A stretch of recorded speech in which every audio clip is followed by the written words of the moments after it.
नमस्कार साथियों, फार्माकॉन के ऑनलाइन प्लेटफॉर्म पर आप सभी का सौहार्दपूर्ण स्वागत व अभिनंदन।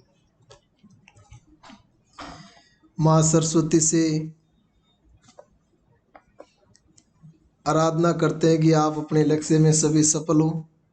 आपका पेपर बहुत शानदार और अपने लक्ष्य के अनुसार पूर्णतः सटीक बैठे।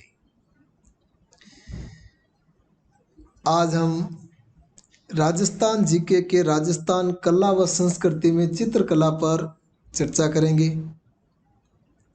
जितना हो सके क्वेश्चन टाइप के माध्यम से कम समय में पूरी बातें बताना, सरल भाषा में समझाना। अपना प्रयास रहेगा कि जो बात आप समझे वहीं से आपके क्वेश्चन बनने चाहिए।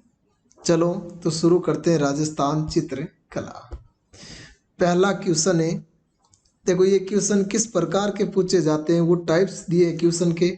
और ये लगभग क्वेश्चन आरपीएससी द्वारा, आरएसएसएम बोर्ड द्वारा पूछे गए पिछले पेपर्स के क्वेश्चन लिए गए, यानी अपने जो क्वेश्चन बनेंगे इसी आधार पर बनेंगे।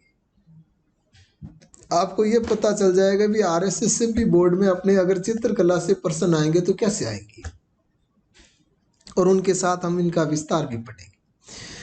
पहला क्वेश्चन है, किशनदास, शिवदास, अमरदास, देवदास, वीर जी किस चित्र शैली से संबंधित चित्रकार है? तो साथियों इसका उत्तर होगा आपके जोधपुर शैली। ये किस शैली से संबंधित चित्रकार हैं? इसका उत्तर क्या होगा? जोधपुर शैली। बहुत महत्वपूर्ण है जोधपुर शैली। पहले तो एक मैं बात बता दूं, अगर आपको चित्रकार के बारे में पूछे जोधपुर शैली के, तो यही चित्रकार याद रखने, किशनदास, शिवदास, अमरदास, देवदास, वीर जी। और अगर आपको जोधपुर से दूसरा क्वेश्चन पूछे, तो ये अगर विशेष चित्र पूछे कि जोधपुर शैली का मुख्य चित्र कौन सा है, ढोला मारू। जोधपुर शैली का मुख्य चित्र है ढोला मारू। इनके अलावा दूसरा चित्र है रागमाला सेठ। इनके अलावा कौन सा चित्र है? रागमाला सेठ। रागमाला सेठ किसने चित्रित किया था? वीर जी भाटी ने। तो देखो साथियों, एक तो बात ध्यान रखनी, जैसे मुख्य शैलियां हैं, जोधपुर है, उदयपुर है, जयपुर है, किशनगढ़ है। इनसे एक क्वेश्चन पूछा जाता है कि शासक का स्वर्ण काल था, किन के समय वो चित्रकला प्रारंभ हुई, या किन के समय मुगल प्रभाव आया। उद्भव का मतलब शुरुआत। वैसे मुख्य क्वेश्चन पूछा जाता है स्वर्ण काल का। स्वर्ण काल का मतलब कोई गोल्डन पीरियड, यानी चित्रकला का गोल्डन पीरियड। आप सरल शब्दों में समझ लो कि जिनके समय वह राजा जिनके समय चित्र सर्वाधिक बड़े, सुंदर बड़े, या चित्रों को सर्वाधिक महत्व दिया, यानी बजट सर्वाधिक किस पे रखा? चित्रकला पे रखा। तो वो उस शासक का काल, उस शैली में क्या हुआ? स्वर्ण काल। और चित्र कहाँ पर बनते हैं? भवनों में। वो मंदिर हो सकते हैं, वो महल हो सकते हैं, वो दूसरे सभा भवन हो सकते हैं, इनके अलावा तस्वीरें भी हैं। तो लॉजिक से याद रखना कि भाई चित्र ज्यादातर कहाँ पर बने? भवनों में बने। भवन निर्माण की कला क्या कहलाई? स्थापत्य कला। स्थापत्य कला के जनक किसे कहते हैं? कुंभा को। कुंभा कहाँ के थे? मेवाड़ के। मतलब चित्रकला की शुरुआत कहाँ से हुई? मेवाड़ से। और चित्रकला के जनक कौन है? कुंभा। अगर आपको क्वेश्चन पूछ ले कि राजस्थान चित्रकला का उद्भव कहाँ से हुआ, तो मेवाड़ से। या राजस्थान चित्रकला की उद्भव जन्मभूमि कौन है? मेवाड़। चित्रकला के जनक कौन माने जाते हैं? कुंभा। अब बात करते हैं, अपन जोधपुर चित्रशैली की बात कर रहे थे, तो देखो जोधपुर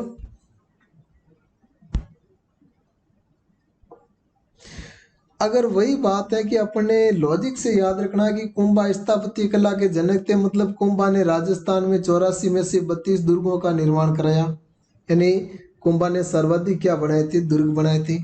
तो उसी प्रकार देखो अपने जोधपुर में अगर आपको पूछ ले कि जोधपुर चित्र शैली का उद्भव किन के समय हुआ, मतलब जोधपुर में सर्वाधिक स्थापत्य कला का विकास किसने कराया?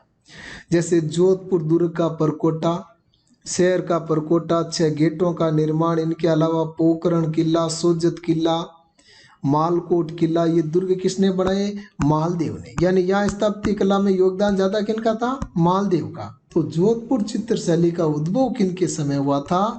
मालदेव के समय।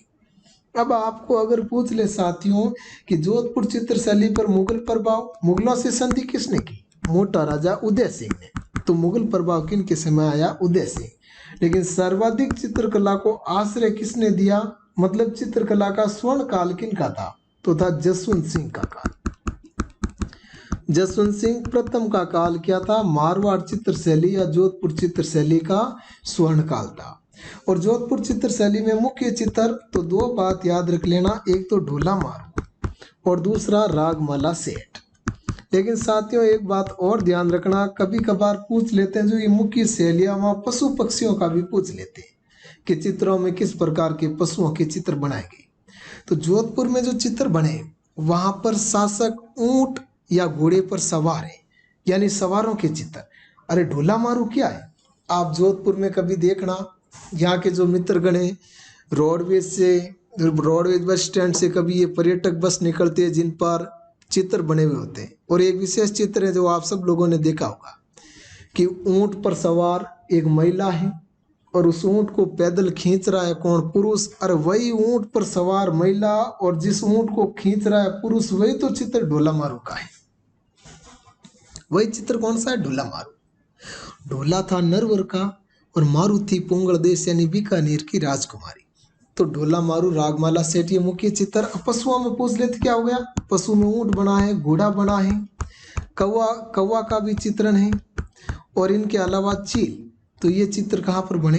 जोधपुर में। अगर पेड़ पौधों में पूछ ले तो जोधपुर में मुख्य रूप से कौन सा पेड़? आम। और आम का रंग कैसा होता? पीला। मतलब जोधपुर के चित्रों में प्रधान रंग कौन सा है? पीला रंग है। तो ये तो बात थी जोधपुर शैली की। नेक्स्ट देखो साथियों, जयपुर राज्य के कारखाने का नाम, जहाँ कलाकार यानी जयपुर में जो चित्रकार कलाकार काम करते थे, सीखते थे, चित्र बनाते थे, उस कारखाने का नाम क्या था? सूरत खाना। क्या नाम था? सूरत खाना। जयपुर चित्रशैली बहुत महत्वपूर्ण है क्वेश्चन के हिसाब से। तो देखो जयपुर चित्रशैली, वैसे जयपुर शैली का विकास कहते हैं कि धीरे धीरे मिर्जा जयसिंह के समय प्रारंभ हो गया। लेकिन स्वतंत्र रूप से, सीधी सी बात है, जयपुर किसने बसाया? सवाई जयसिंह ने। मतलब जयपुर शैली का विकास किन के समय हुआ? सवाई जयसिंह के समय। जयपुर शैली का विकास किन के समय हुआ? सवाई जयसिंह के समय। और देखो अगली बातें, जयपुर से क्या पूछा जाता है? जयपुर के शासकों ने सर्वाधिक सेवा दी थी किनको? मुगलों को। यानी मुगलों की सर्वाधिक सेवा करने वाली रियासत कौन थी? जयपुर। जैसे सवाई जयसिंह ने 7 मुगल शासकों की सेवा की या 7 मुगल शासकों का कार्यकाल देखा। मिर्जा जयसिंह ने कितना देखा था? मिर्जा जयसिंह ने देखा था 3 मुगल शासकों का। यानी मुगलों का सर्वाधिक प्रभाव किस रियासत पर था? जयपुर पर। मतलब मुगलों से सर्वाधिक प्रभावित शैली कौन सी है? जयपुर है। मुगलों से सर्वाधिक प्रभावित शैली कौन सी हो गई? जयपुर शैली। साथ में एक बात और ध्यान रखना, अगर आपको पूछे कि भाई जयपुर से चित्र किस प्रकार के, 2 ही बात याद रख लेना, एक तो आदमकद और एक जानवरों की लड़ाई। जानवरों की लड़ाई। यानी जयपुर शैली में मुख्य रूप से आदमकद, ये देखो चित्र बना रहा हूं, आप देख लो कैसा होता है आदमकद।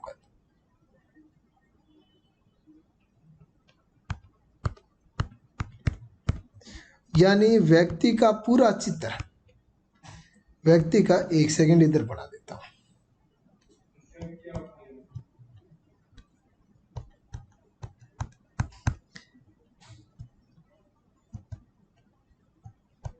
ये यानी सीधी सी बात है, सिर से लेकर कद तक यानी पूरा जो चित्र है ये क्या कहलाता है? आदमकद। और आदमकद चित्र निजी विशेषता है किस शैली की? जयपुर शैली की। और आदमकद चित्र बनाने वाले मुख्य कलाकार का नाम क्या है? साहिब राम। कलाकार का नाम क्या है? साहिब राम।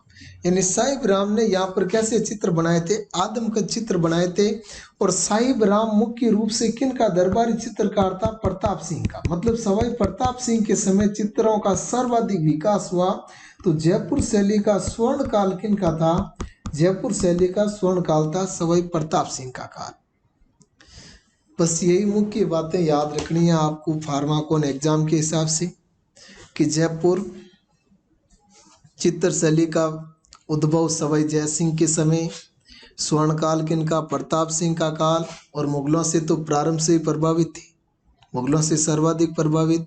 चित्र विशेष आदम का चित्र व जानवरों की लड़ाई। चित्रकार मुख्य देखो साहिब राम, इनके अलावा सालिग्राम, मोहम्मद, ये कहाँ के चित्रकार थे, जयपुर चित्र शैली के। रघुनाथ, ये भी जयपुर चित्र शैली का चित्रकार था।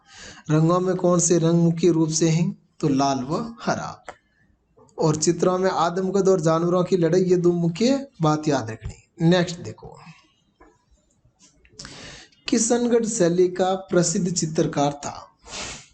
किशनगढ़ शैली का चित्रकार, तो चार ऑप्शन है, निहाल चंद, रामलाल, अली राजा, हसन।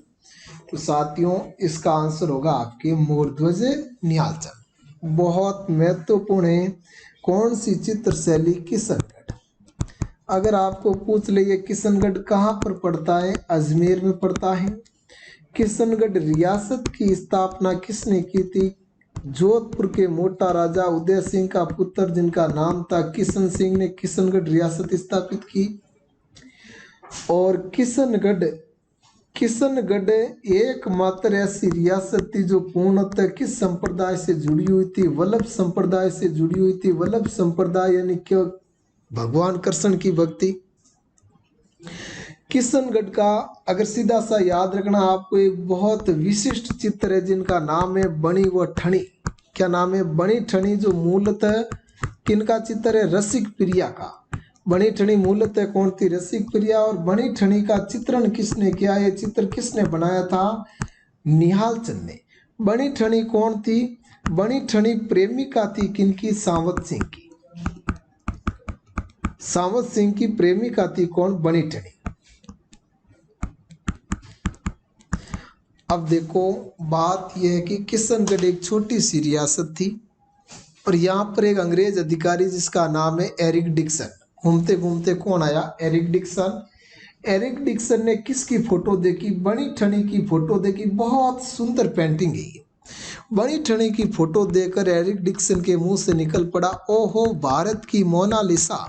मतलब भारत की मोनालिसा किसे कहते हैं, बणी ठणी को। मोनालिसा क्या है, मोनालिसा का चित्र बनाया गया इटली के फ्लोरेंस नगर में पुनर्जागरण के समय। वहां का एक चित्रकार है जिसका नाम है लियोनार्डो दा विंची ने मोनालिसा का चित्र बनाया।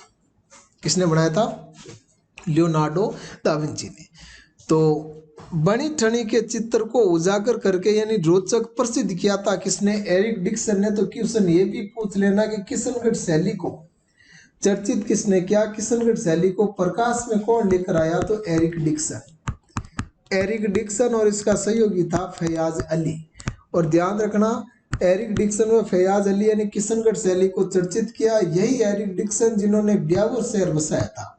कौन सा शहर बसाया, ब्यावर शहर का संस्थापक कौन था, एरिक डिक्सन। तो किशनगढ़ शैली का स्वर्ण काल पूछ ले तो सांवत सिंह का काल। सांवत सिंह का दूसरा नाम था नागरीदास। सांवत सिंह का दूसरा नाम क्या था, नागरीदास। नागरीदास या सांवत सिंह का काल किशनगढ़ चित्र शैली का स्वर्ण काल था। सांवत सिंह की प्रेमिका थी बणी ठणी, मूल नाम है रसिक प्रिया। बणी ठणी का चित्र किसने बनाया, निहाल चंद ने। और निहाल चंद किन का दरबारी चित्रकार था, सांवत सिंह का दरबारी चित्रकार था। बणी ठणी पर डाक टिकट भी जारी किया गया है। निहाल चंद के अन्य चित्र पूछ ले तो अन्य चित्र में देखो राधा कृष्ण, सांझ लीला, राधा कृष्ण, सांझ लीला, ये अन्य चित्र है किनके, निहाल चंद के। और किशनगढ़ चित्र शैली के चित्रकार में निहाल चंद के अलावा तो अमरचंद, अम्मीचंद, लाडली दास, अमरचंद, अम्मीचंद, लाडली दास, ये कहाँ के चित्रकार हैं, तो हो जाएगा किशनगढ़ के। किस शैली के चित्रकार हैं, किशनगढ़ के अमरचंद ने एक चित्र बनाया था जिनका नाम है चांदनी रात की संगोष्ठी। अब जब किशनगढ़ चित्र शैली की पहचान ही किन से है, बनी ठनी की पेंटिंग से। तो कभी कभार एग्जामिनर सीधा क्वेश्चन पूछ लेते हैं कि महिला सौंदर्य किस शैली की मुख्य विशेषता है, या महिला सौंदर्य को मुख्य रूप से किस शैली में चित्रित किया गया।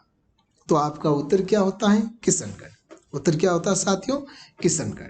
महिला सौंदर्य मुख्य विशेषता है किस शैली की? किशनगढ़ चित्र शैली की। इनके अलावा भी अगर आपको पूछ ले किशनगढ़ शैली में मुख्य रंग बने ठणी बड़े बन ठण के आते थे पाउडर साउडर लिपस्टिक लगा के। पाउडर यानी सफेद, लिपस्टिक यानी गुलाबी। रंग कैसा हो गया? सफेद व गुलाबी रंग है किस शैली का? किशनगढ़ का। इनके अलावा बनी ठणी के अलावा दूसरे चित्र जो प्रसिद्ध हैं यानी भगवान राधा कृष्ण है, सांझ लीला। इनके अलावा चित्रों में पीछे सरोवर जिसमें कमल खिले हुए हैं, नौका विहार यानी कमल से भरे सरोवर, नौका विहार, कुंजुक्त भवन, ये भी चित्र का किशनगढ़ शैली की विशेषता है। चलो एक बार पुनः बता देता हूँ। मुख्य बात याद रखनी है, किशनगढ़ शैली का स्वर्णकाल तो सावर सिंह का, मुख्य चित्रकार निहाल चंद, मुख्य चित्र बनी ठनी। नेक्स्ट, पक्षियों को महत्व देने वाली चित्र शैली, यानी ऐसी कौन सी चित्र शैली थी जहां पर पक्षियों का चित्रण विशेष रूप से किया गया, पशु पक्षियों को विशेष रूप से चित्रित किया गया। तो उत्तर हो जाएगा साथियों बूंदी। क्या हो जाएगा? बूंदी। बहुत महत्वपूर्ण है बूंदी। हाड़ौती में सर्वप्रथम चित्र शैली जो बनी वो कौन सी थी? बूंदी। यानी हाड़ौती में जैसे आगे पढ़ेंगे अपन, कोटा, झालावाड़ और बूंदी 3 शैलियां हुई, उनमें सबसे पहले या सर्वप्रथम चित्र शैली का उद्भव हाड़ौती में कहां से हुआ था? बूंदी से। और हाड़ौती, एक बात ध्यान रख लेना, जो हाड़ौती वाला भूभाग है वो राजस्थान में सर्वाधिक वर्षा वाला भाग है। सर्वाधिक क्या है? वर्षा वाला भाग। अरे वर्षा वाला जिला पूछे तो झालावाड़, स्थान पूछे तो माउंट आबू, और सर्वाधिक वर्षा वाला भूभाग तो कौन हो जाएगा? हाड़ौती। हाड़ौती में आता कोटा बूंदी। अब एक बात बताओ साथियों, जहाँ बारिश ज्यादा हो रही है वहाँ हरियाली होगी या सूखा होगा? हरियाली होगी। यानी बूंदी की जो चित्रकला उसमें ज्यादातर किसे दर्शाया गया? हरियाली को दर्शाया गया, यानी हरे पेड़ पौधों को दर्शाया गया। तो मुख्य रंग कौन सा हो गया? हरा। कौन सा रंग हो गया? हरा। और हरे पेड़ पौधे हैं तो हरे पेड़ पौधों में ज्यादातर क्या होंगे? पक्षी होंगे, और साथ में क्या? पशु भी होंगे नीचे।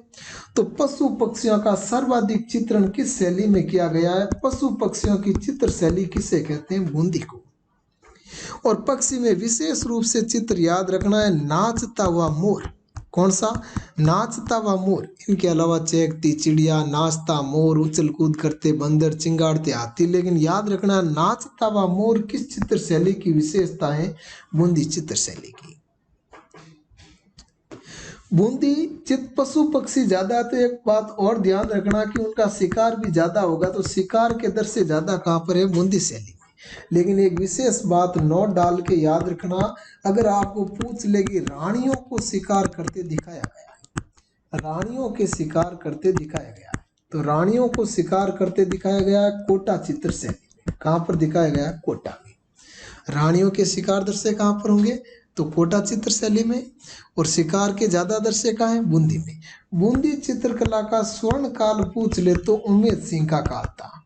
बूंदी का शासक उमेद सिंह, जिन्होंने बूंदी के चारों ओर परकोटा निकलवाया था। और उमेद सिंह का भी एक चित्र बनाया हुआ है, घोड़े पर सवार है, जंगली सुर को शिकार करते दिखाया गया। ये चित्र है कहाँ पर? बूंदी में। और वो चित्र किनका है? उमेद सिंह का। वो चित्र किनका है? उमेद सिंह का। अब देखो, जब आप बूंदी चित्रकला में ये बात पढ़ते हैं कि पशु पक्षियों का चित्रण, शिकार का दृश्य, हरियाली, पेड़ पौधे, मतलब अगर हम सही रूप में देखें तो ये अपनी विचारधारा के, राजस्थानी विचारधारा के मूल चित्र हैं। यहाँ से कभी कभार एग्जामिनर क्या पूछते हैं कि राजस्थानी विचारधारा के प्रारंभिक चित्र कहाँ पर बने? तो उत्तर होता आपका बूंदी। साथ में एक बात और याद रखना, बूंदी के जो चित्र हैं उन चित्रों की पृष्ठभूमि में हल्के सोने की रेखाओं का भी क्या है? चित्रांकन है। नेक्स्ट देखो, निहाल चंद किस शैली का चित्रकार था? तो उत्तर हो जाएगा अभी पढ़ाया है किशनगढ़। चावंड शैली के प्रसिद्ध चितेरा नाम था नसीरुद्दीन या नासिरदी ने रागमाला का चित्रण किस शासक के संरक्षण में किया? तो देखो एक बात समझो, चावंड वर्तमान में कहाँ पड़ता है? उदयपुर में पड़ता है।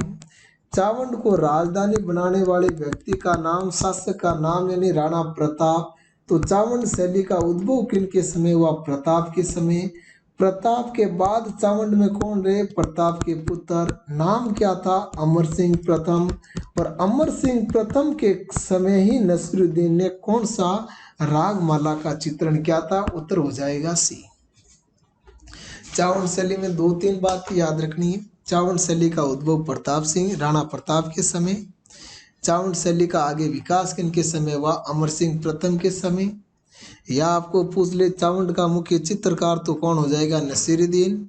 और मुख्य चित्र तो हो जाएगा रागमाला। नेक्स्ट देखो सर, प्रसिद्ध चित्रकृति ढोला मारू अभी आपको पढ़ाया था। ढोला मारू चित्र किस शैली का हो गया? जोधपुर शैली।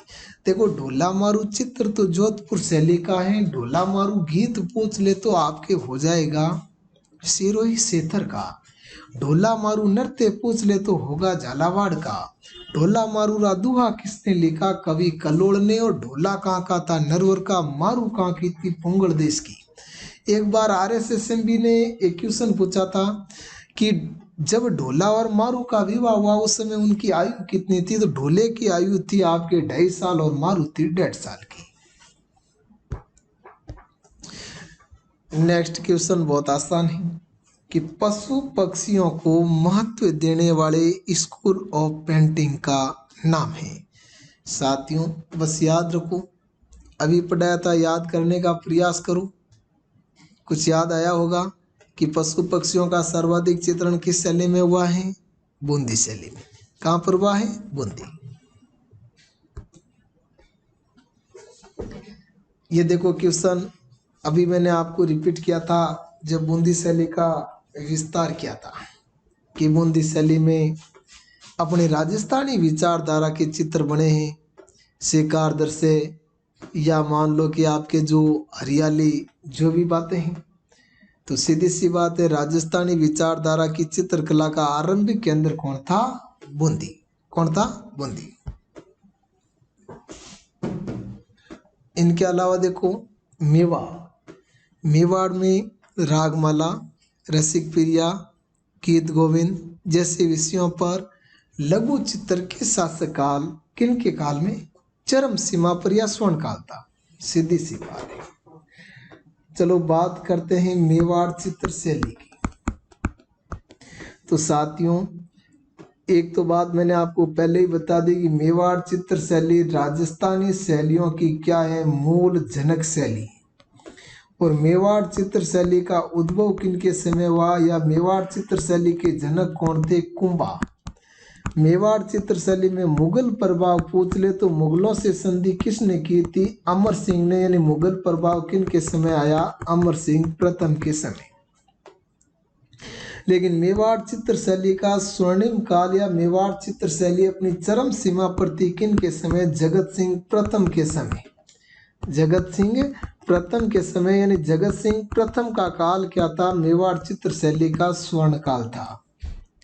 मेवाड़ में अगर आपको चित्र पूछे तो चित्र तो ये आपके यहाँ पर देकर आ गए, रागमाला, गीत गोविंद, विशेष रूप से ये ध्यान रखने चित्र बने हैं। और जगत सिंह का चित्रकार था जिसका नाम था साहिबदीन। क्या नाम था? साहिबदीन। ये मुख्य चित्र। साहिब राम आ जाए तो जयपुर होगा। साहिब राम का होगा जयपुर और साहिबदीन का होगा मेवाड़। साहिबदीन, इनके अलावा करपाराम, उमरा, ये कहाँ के चित्रकार थे? मेवाड़ शैली। जगत सिंह ने चित्रों के लिए एक चित्रों की पाठशाला शुरू की थी जिसका नाम था चितेरों की ओवरी, या कह दियो तस्वीरों रो कारखानों। तो तस्वीरों और कारखानों या चितेरों की ओवरी की शुरुआत किसने की थी? जगत सिंह प्रथम ने। किसने की थी? जगत सिंह प्रथम ने। कहाँ पर की थी? मेवाड़ में। मेवाड़ शैली में अगर चित्रों का रंग पूछे तो मुख्य रंग है आपके एक तो लाल, और दूसरा पीला, लाल व पीला मुख्य रंग है। लेकिन एक बात और ध्यान रखना, मेवाड़ चित्र शैली के दो पात्र, कहानी के मुख्य दो पात्र कौन है? कलीला व दमना। कलीला व दमना का चित्रण किसने किया था? तो कलीला व दमना का चित्रण किया नरुद्दीन ने। और कलीला व दमना क्या है? एक जंगल के राजा शेर के दो दरबारी गिद्ध थे, उनकी कहानी। कलीला अच्छा स्वभाव का था और दमना बुरे स्वभाव का था। तो ये भी बात आपको साथ में ध्यान रखनी है कि कलीला व दमना, तो ये पानी आ रहा है, मेवाड़ चित्र शैली के क्या हो गए? दो पात्र हो गए।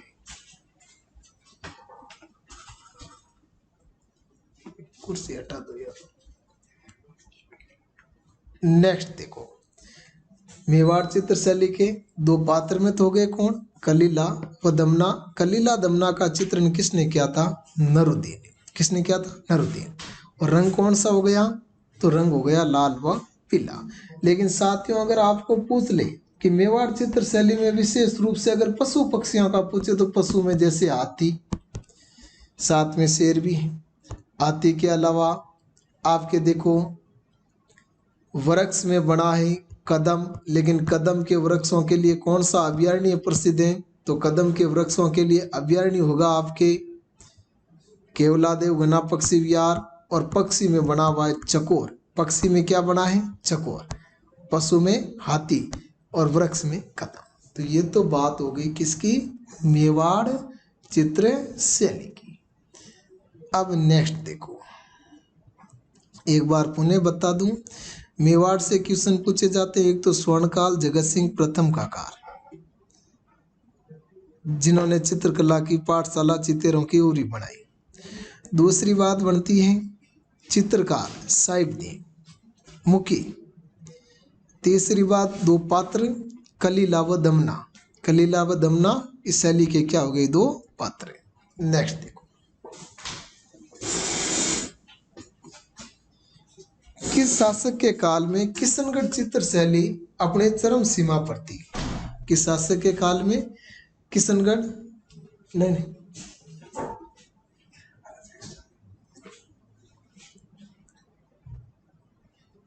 किस शासक के काल? तो किशनगढ़ तो आपको पूरा पढ़ा है। अभी देखो उत्तर क्या हो जाएगा, याद करने का प्रयास करो, कुछ कुछ याद करो। नागरीदास, यानी नागरीदास का जो काल था वो किशनगढ़ चित्र शैली का क्या था? स्वर्ण काल था। नेक्स्ट देखो, मंडावा क्यों प्रसिद्ध है? बहुत महत्वपूर्ण सवाल है, अभी आपके बीएसटीसी एग्जाम में भी पूछा गया था। मंडावा शेखावटी में पड़ता है और मंडावा प्रसिद्ध है आपके भित्ति चित्रों के लिए। मंडावा क्यों प्रसिद्ध है? भित्ति चित्रों के लिए। नेक्स्ट देखो साथियों, भित्ति चित्रों की दृष्टि से कौन सा क्षेत्र संपन्न है? यहां पर एक बात याद रखना, दो प्रकार के क्वेश्चन बनते हैं। क्वेश्चन एक तो बनता आपके भित्ति चित्रों की दृष्टि से हवेलियां कहाँ की प्रसिद्ध हैं, और दूसरा क्वेश्चन ये बनता है कि भित्ति चित्रों के हिसाब से कौन सा क्षेत्र संपन्न है। तो भित्ति चित्रों के हिसाब से आपको हवेलियां पूछे तो उत्तर होगा शेखावटी। क्या उत्तर होगा? शेखावटी। और भित्ति चित्रों के हिसाब से क्षेत्र पूछे तो उत्तर क्या होगा? कोटा व बूंदी। भित्ति मतलब दीवार, क्या हो गई? दीवार पर जो चित्रकारी की गई वो क्या कहलाता है? भित्ति चित्रकारी, भित्ति चित्रण। और भित्ति चित्रण करने वाले कलाकार को क्या कहते हैं? भित्ति चित्रण करने वाले कलाकार कहलाते हैं चेजारी। देखो चेजारा शब्द अलग है, क्या? चेजारा अलग है और चेजारे अलग है। चेजारा का मतलब है जो कमठा यानी चिनाई का काम करता कारीगर, उसे कहते हैं चेजारा। भित्ति चित्रण की दो विधियां हैं। कितनी विधियां हैं? दो विधियां हैं। और ये भित्ति चित्रण अकबर के काल में ईरान से कहते हैं कि या पर्सिया से भारत आई थी। दो विधियां हम देखो, एक तो है आपके अरायसा या कह दो आला गीला, और उसका मूल नाम हो गया फ्रेस्को बुनो, और दूसरी हो गई फ्रेस्को सेको। सीधी सी बात है, कभी कभार पूछ लेते हैं आरास्ता या आला गीला क्या है या फ्रेस्को बुनो क्या है। आला गीला, गीला यानी नम। सीधी सी बात है कि जो दीवार प्लस्तर की हुई दीवार, नम आली दीवार पर जो किसी अपन उकेर कर भीतर चित्र बनाते हैं नम दीवार पर, वो कहलाई अरायसा, आला गीला या फ्रेस्को बुनो। अरे उदाहरण के तौर पर मान लियो किसी मकान के प्लस्तर किया है, या अपन कभी स्कूल से आते थे कहीं मकान के पीछे प्लस्तर कर रखा है, तुरंत किया ही था, अपन कोई छोटा सा लकड़ी का टुकड़ा उठाकर उसमें खोद के नाम लिख देते और वो पकने के बाद क्या हो जाता, परमानेंट। और यही पद्धति कहलाती है अरायसा या आला गीला। फ्रेस्को सेको का मतलब है प्लस्तर की हुई सूखी दीवार पर जो चित्रकारी करते हैं उसे कहते हैं फ्रेस्को सेको। तो तीनों ही बातें याद रखनी। भित्ति चित्र के लिए हवेलियां, तो वो तो हो जाएगी आपकी कोटा शेखावटी की। क्षेत्र कौन सा संपन्न है, कोटा बूंदी। भित्ति चित्रण करने वाले व्यक्तियों को यानी वो कलाकार क्या कहलाते हैं, चिजारे। और भित्ति चित्रण की विधियां कितनी हो गई, 2। नेक्स्ट, ये अगला क्वेश्चन आ गया, भित्ति चित्रण के हिसाब से कहाँ की हवेलियां प्रसिद्ध है, तो उत्तर हो जाएगा शेखावटी। अगला क्वेश्चन, उस्ताद कहलाने वाले चित्रकारों ने भित्ति चित्र किस नगर में बनाए, तो उत्तर होगा अजमेर। बहुत महत्वपूर्ण है अजमेर शैली। अजमेर लगभग राजस्थान के का मध्य में आता है, राजस्थान का हृदय, भारत का मक्का। कौन, अजमेर। और 5वां तीर्थ नाम से जाना जाता अजमेर में अपने हिंदू धर्म का पुष्कर। तो देखो अजमेर, अजमेर 2 बातें याद रखनी, मैं सीधी बता दूं। एक तो अजमेर में पूछे रंग, तो सभी रंगों का संयोजन, सभी रंगों का संयोजन, ये किस चित्र शैली की विशेषता अजमेर। या तो थोड़ा लॉजिक से याद रख लेना भाई, अजमेर मध्य में आ गया, कहाँ आ गया, मध्य में। मध्य में आ गया तो यहाँ पर कोई मान लियो जोधपुर शैली थी या नागौर शैली थी, यहाँ पर जो भी थी, मेवाड़ थी, कोटा बूंदी, अलग अलग सभी शैलियों का जो रंग है वो प्रभाव किस पर पड़ रहा है, या सब थोड़े थोड़े ले लिए किसने, अजमेर ने। लॉजिक से याद रखना है। तो सभी रंगों का संयोजन ये अजमेर शैली की विशेषता है। दूसरी बात, एकमात्र शैली जिनके चित्र गरीबों के घरों में पड़े, गरीबों के घरों में चित्र बने हुए किस शैली के, अजमेर। और पुरुष चित्र पूछ ले तो बाकी छल्लेदार मूछे, जो पुरुषों का चित्र बना उसमें विशेष बात क्या है, बाकी छल्लेदार मूछे, ये पुरुष चित्र की विशेषता। और मेहंदी लगे हाथ, ये महिला चित्र की विशेषता का अजमेर। तो अजमेर यानी उस्ताद कहलाने वाले चित्रकारों ने भित्ति चित्र किस नगर में बनाए, तो उत्तर हो जाएगा अजमेर। नेक्स्ट देखो, मारवाड़ शैली में निर्मित तगामाला, ये क्वेश्चन थोड़ा मैं स्पीड देंगे, सुधार कर लेना। रागमाला, रागमाला सेठ पूरा नाम। ये रागमाला मेवाड़ में भी है, रागमाला उच्चावण में भी है, और रागमाला सेठ चित्र का ग्रंथ कहाँ पर है, मारवाड़। तो रागमाला सेठ चित्रावली 1623 होगा। रागमाला सेठ चित्रावली 1623 ईस्वी में ये चित्रांकन किसने किया था, उत्तर ढूंढो देखो। और इसका सही उत्तर होगा वीर जी भाटी ने। किसने चित्रांकन किया, वीर जी भाटी ने। पिछवाई कलाकृतियां में बने चित्र उद्धृत यानी पिछवाइयों में क्या बनाया जाता है, अभी राजपूतों के जीवन से जुड़ी हुई बात है, रामायण के चित्र है, महाभारत के हैं या भगवान कृष्ण के। तो इसका सही उत्तर होगा भगवान कृष्ण के चित्र है। और भगवान कृष्ण की लीलाओं से जुड़े हुए तो राजस्थान का सबसे प्रमुख कृष्ण मंदिर कौन सा है, मुख्य श्रीनाथ जी मंदिर। कौन सा मंदिर है, श्रीनाथ जी। और श्रीनाथ जी मंदिर का है नाथ द्वारा में, तो वहां की चित्र शैली का नाम क्या हो गया, नाथ द्वारा चित्र शैली। तो अब आपको पूछ ले कि कृष्ण की लीलाओं या कृष्ण से संबंधित लीलाओं के चित्र ज्यादा कहां पर बने, तो नाथ द्वारा शैली। और श्रीनाथ जी मंदिर का निर्माण किसने कराया? मेवाड़ के शासक राणा राज सिंह ने। तो नाथ द्वारा शैली का उद्भव और स्वर्ण काल किनका था? राज सिंह का काल। नाथ द्वारा शैली का उद्भव और स्वर्ण काल किनका था? राज सिंह का काल।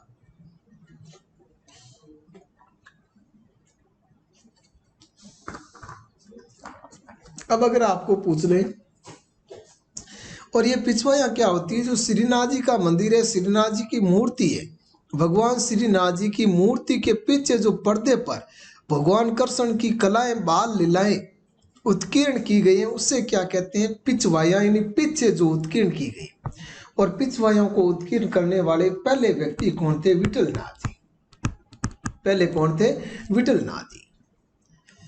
और भगवान कृष्ण से जुड़े हुए चित्र यानी कृष्ण लीला के चित्र कहाँ पर बने? कृष्ण लीला के चित्र बने नाथ द्वारा शैली में, ये तो ठीक है। लेकिन अगर आपको क्वेश्चन पूछ ले भी नाथ द्वारा शैली में मुख्य रूप से पशु पक्षियों में किससे चित्रित किया गया? तो मुझे एक बात बताओ साथियों, भगवान कृष्ण का प्रिय पशु क्या था? गाय। और सिर पर वो किन का पंख रखते थे? मोर। तो पशु पक्षियों में किन का चित्र है? गाय व मोर का। और वृक्ष में चित्रित किया गया केड़ा। केड़ा को कहते हैं कदली। और कदली की सांझी कहाँ की प्रसिद्ध है? तो कदली की सांझी प्रसिद्ध है नाथद्वारा की। बहुत बार पूछा गया है, कदली की सांझी कहाँ की प्रसिद्ध है? तो उत्तर हो जाएगा नाथ द्वारा। बस यही बात याद रखना है। नाथ द्वारा क्या प्रसिद्ध है? पिछवाइयाँ। नाथ द्वारा विशेष रूप से यानी पिछवाइयाँ किन से जुड़ी हुई? भगवान कृष्ण की लीलाओं से। और नाथ द्वारा शैली का उद्भव स्वर्णकाल राशि। नेक्स्ट क्वेश्चन, बीकानेर के मथुरण समुदाय के संबंध में दिए गए निम्नलिखित कथनों को सावधानी से पढ़ें और फिर अपने उत्तर का चयन करें। कि बीकानेर चित्रशैली के विकास में इनका प्रचुर योगदान है, मथुरण समुदाय का। पॉइंट नंबर 2 कहना चाहता है ये अनूप सिंह के काल में मथुरण समुदाय को विशेष संरक्षण मिला। तीसरा पॉइंट है कि मथुरण विशेषकर शासकों के व्यक्तिगत चित्र उकेरने के लिए जाने जाते थे क्या? चौथी बात है कि मथुरण जो अपने आप को महात्मा भी कहते थे, क्या वो एक जैन समुदाय है? तो साथियों इनका उत्तर होगा मथुरण जो एक जाति है। बीकानेर चित्र शैली में इनका महत्वपूर्ण कैदियों या प्रचुर योगदान है। और मथुरण समुदाय को कहते हैं कि संरक्षण दिया था किसने? अनूप सिंह ने। तो इसका उत्तर हो जाएगा ए। याद रखना है बीकानेर शैली, बीकानेर चित्र शैली का स्वर्ण काल किन का था? अनूप सिंह का काल। किन का काल? अनूप सिंह। और वही बीकानेर में आपको पता हो तो उस्ता कला का विकास हुआ है। उस्ता कला यानी ऊंट की खाल पर बनाई गई चित्रकारी क्या कहलाई? उस्ता कला। और मथुरण जाति के जो लोग हैं वो किससे जुड़े हुए? बीकानेर शैली से। नेक्स्ट देखो,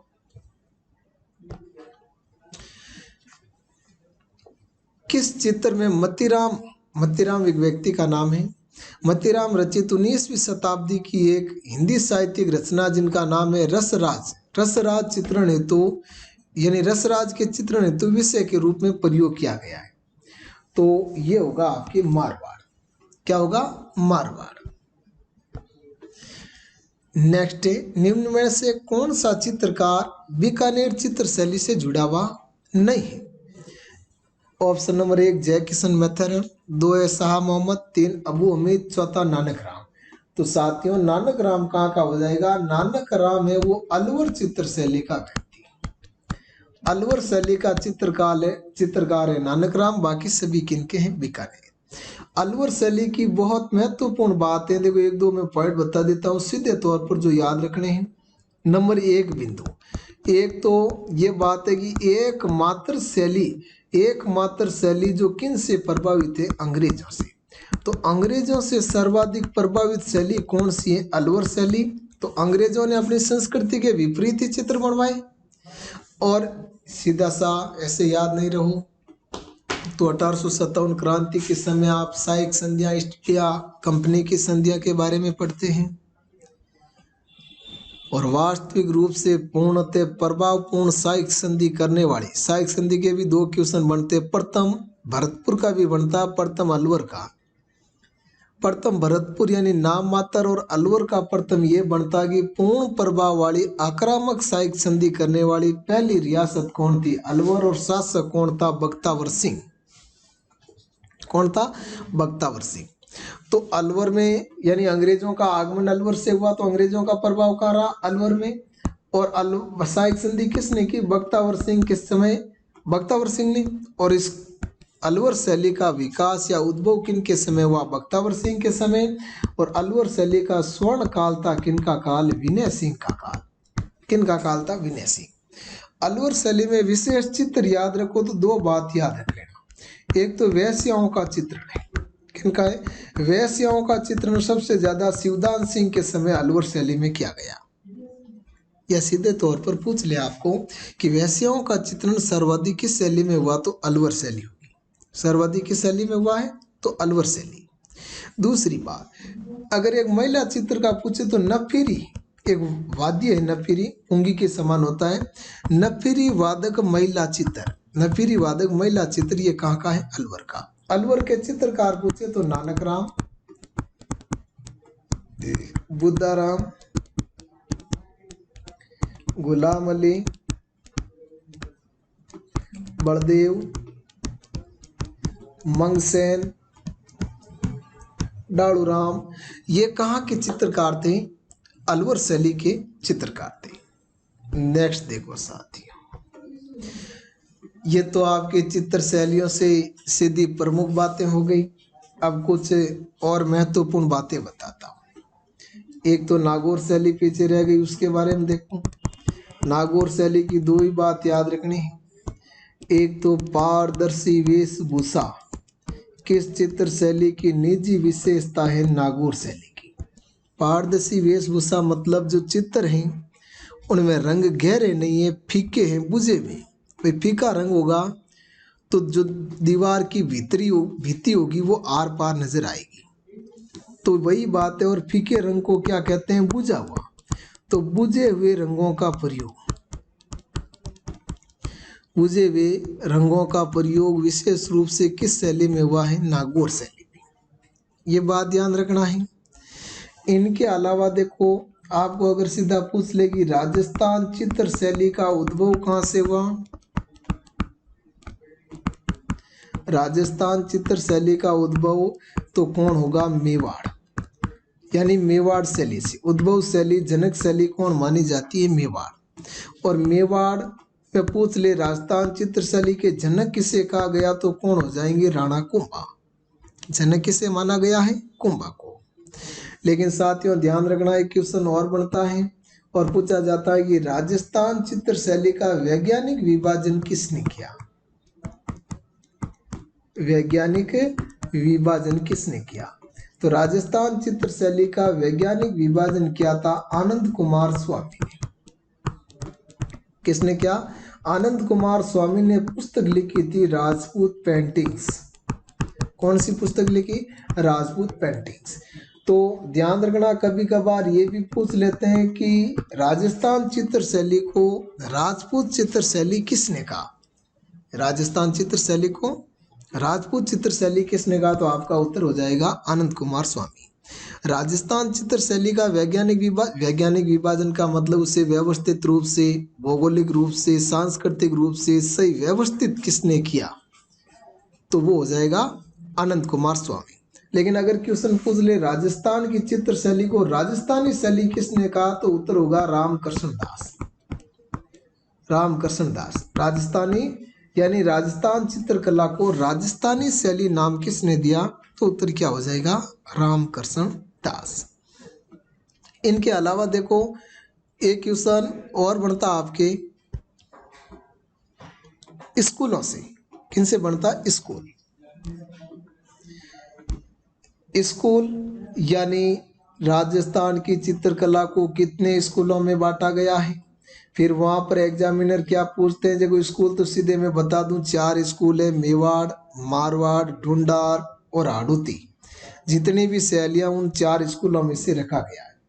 अब वहां पर एग्जामिनर क्या पूछते हैं? जैसे कि उनियारा चित्र शैली किस स्कूल में आती है, किशनगढ़ चित्र शैली किस स्कूल में आती है, ये क्वेश्चन पूछे जाते हैं स्कूलों से। तो देखो उनके बारे में एक बार नजर डालते हैं। यानी राजस्थान चित्र शैली के स्कूल, राजस्थान चित्र शैली को कितने स्कूलों में बांटा गया है? 4 स्कूल में बांटा गया है। इधर तो हो जाएगा आपके मारवाड़ स्कूल, कौन सा स्कूल? मारवाड़। इधर हो गया ढूंढाड़ स्कूल। बस क्षेत्र के हिसाब से याद रखना, कोई ज्यादा लंबी चौड़ी कहानी नहीं है, क्षेत्र के हिसाब से। आड़ूती स्कूल और मेवाड़ स्कूल।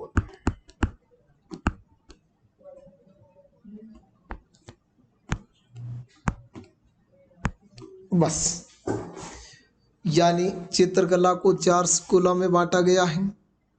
अब बात करें, जैसे कि आपको पूछ ले क्वेश्चन, मैं क्वेश्चन दे रहा हूं, ध्यान से सुनना, कि नाथ द्वारा शैली निम्न में से किस स्कूल में आती है? नाथ द्वारा शैली किस स्कूल में आती है? तो मुझे एक बात बताओ साथियों, नाथ द्वारा शैली किस स्कूल में आती है? 4 स्कूल आपके सामने, लगभग अधिकांश का आंसर मुझे पता है, सही होगा मेवाड़। तो देखो रटने की आवश्यकता नहीं, एक बात बताओ, मेवाड़ में कौन कौन से जिले आते हैं? उदयपुर, राजसमंद, चित्तौड़गढ़। और नाथ द्वारा कहाँ पर है? नाथ द्वारा है राजसमंद में। और चावंड कहाँ पर है? चावंड है उदयपुर में। और मेवाड़ यानी उदयपुर खुद हो गया, मेवाड़ यानी उदयपुर। और एक आता है देवगढ़ शैली, राशि ठाट बाट के लिए प्रसिद्ध है। और देवगढ़ जगह भी कहाँ है? राजसमंद। तो देवगढ़ जगह राजसमंद में, नाथ द्वारा राजसमंद में, चावंड और उदयपुर यानी उदयपुर। तो ये दोनों मिलकर ये क्षेत्र क्या कहलाते? क्षेत्र किस में आते? मेवाड़ में। तो ये शैलियां किस स्कूल में आ गई? मेवाड़ में। अब हाड़ौती में कौन आते हैं? कोटा, बूंदी, बारा, झालावाड़। भाई बारा तो बाद में बना, उनसे पहले, यानी कोटा, बूंदी और झालावाड़। कोटा, बूंदी और झालावाड़। तो कोटा, बूंदी और झालावाड़,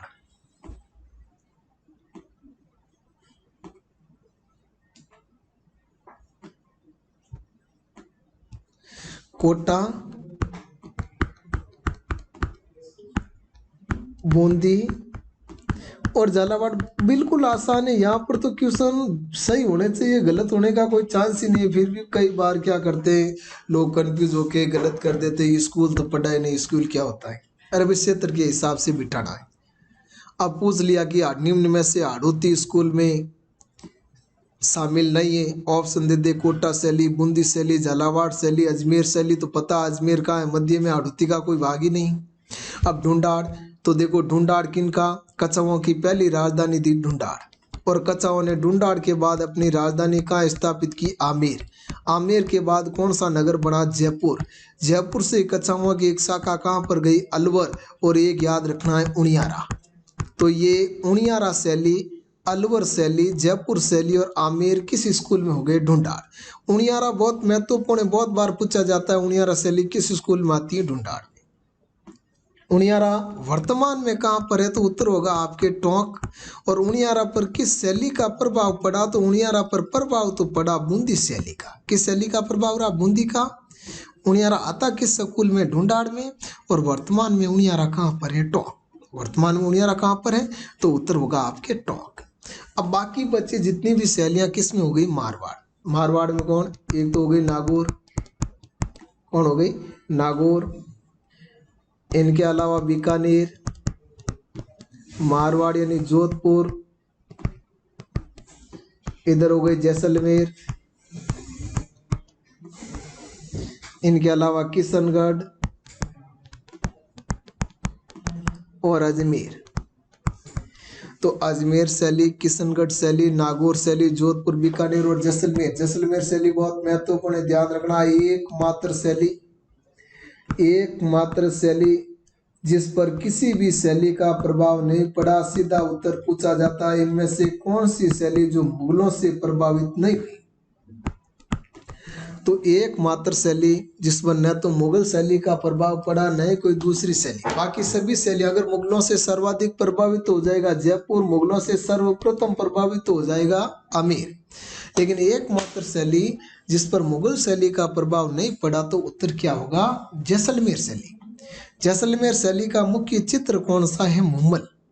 जैसलमेर शैली का मुख्य चित्र कौन सा है? मुम्मल। और जैसलमेर, जैसलमेर अगर स्वर्ण काल वगैरह पूछ ले तो स्वर्ण काल है मूल राजद्वितीय का काल, किस शैली का? जैसलमेर शैली का। तो साथियों ये तो आपके चित्रकला की महत्वपूर्ण बात हुई।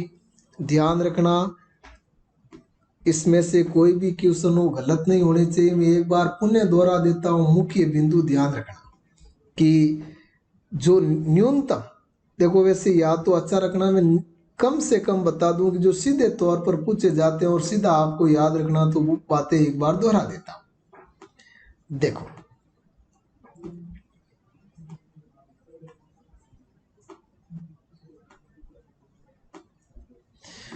उन बातों में देखना